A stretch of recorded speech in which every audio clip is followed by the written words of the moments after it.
The race is on to find a replacement for GPS, a decades-old global positioning system now showing its age.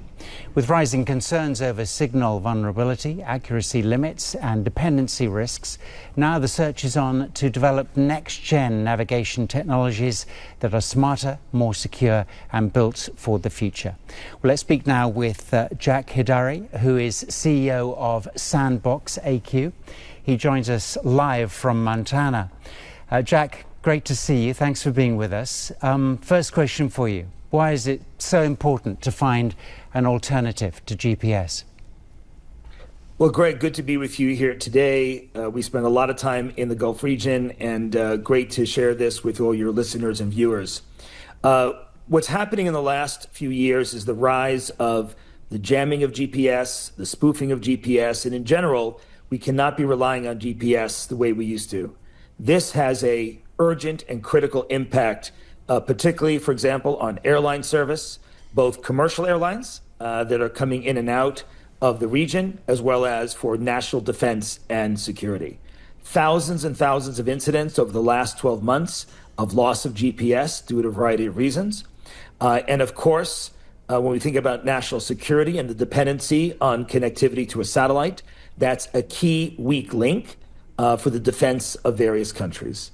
So for both these reasons, commercial, civilian airlines, as well as national defense, it is critical that we find backups and other resiliency beyond GPS.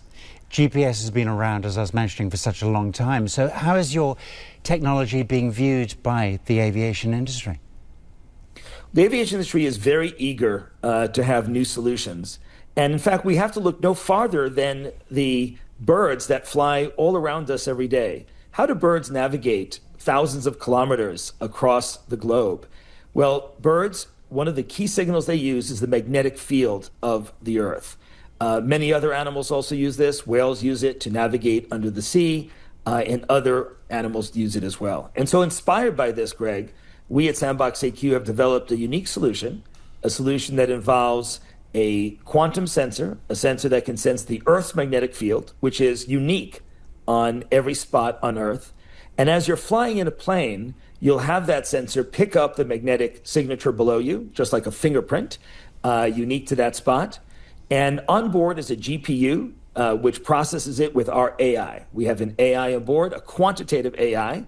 So this is not a large language model, but a large quantitative model, a model trained on navigational data. And in real time, Greg, as you're flying, it will compare what it's seeing below the plane to the map that it has in its brain and determine for the pilot where they are on Earth. This is a key resilient backup because it does not depend on any connectivity to a satellite, to a ground station, or to, in fact, anything outside the plane. It sounds absolutely incredible, Jack. I mean, amazing work has been put into this.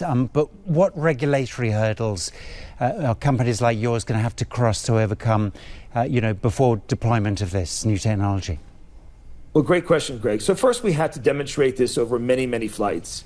This past week, in fact, Airbus, one of our partners here, released the performance data.